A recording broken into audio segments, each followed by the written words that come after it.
Hi everyone, Pastor Tim here with great thoughts about God, great living for Him. So this morning I was walking out of the house and it was a bit cold.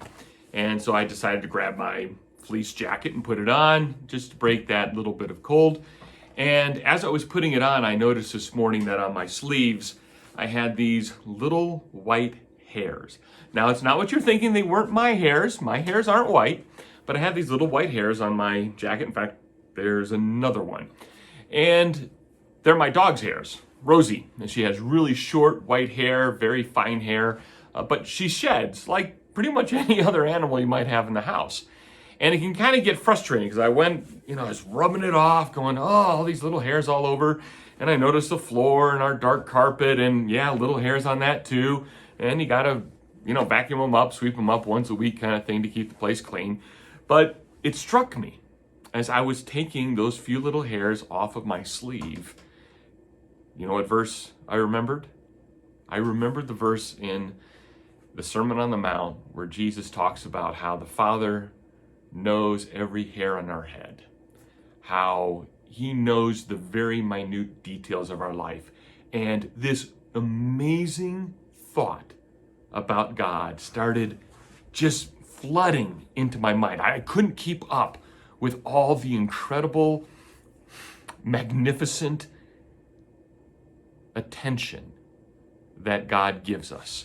And I realized that even those little hairs that I was pulling off, from all eternity, for thousands of years, He managed and knew where every little speck of atom and molecule would end up in Rosie's hair, when it would fall out, where it would end up, and when I would touch it.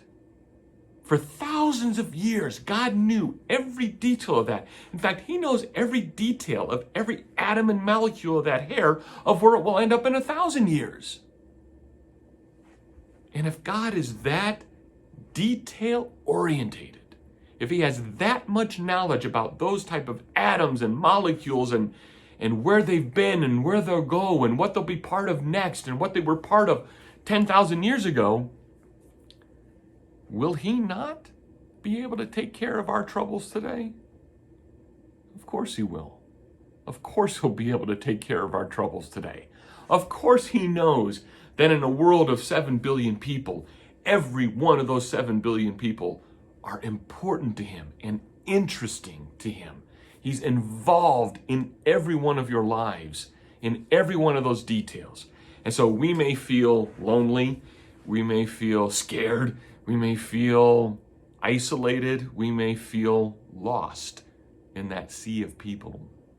But in God's eyes, in His mind, and in His heart, you are intentionally important to Him. I got all that from a little piece of dog hair this morning. Great thoughts about God and something to practice great living for Him today. So throughout the rest of the weekend, notice those small little things. Notice that leaf that might be blowing. Notice that tree branch that lost its leaves and now are going to start to bud again. Notice that one whisper of a cloud, that ray of sunshine. Notice the dust that may have accumulated on a table. God knew every one of those things and put it in place so that we might notice that He is a great God of detail and values us with even more importance than we can imagine. So until Monday, when we have another Great Thoughts, Great Living, see you Sunday if you're able to be here live. If not, see you online at 10:30 Mountain Standard Time. Make sure you hit like and subscribe so that you can get notice of these videos on YouTube and Facebook. And we will see you later. Bye.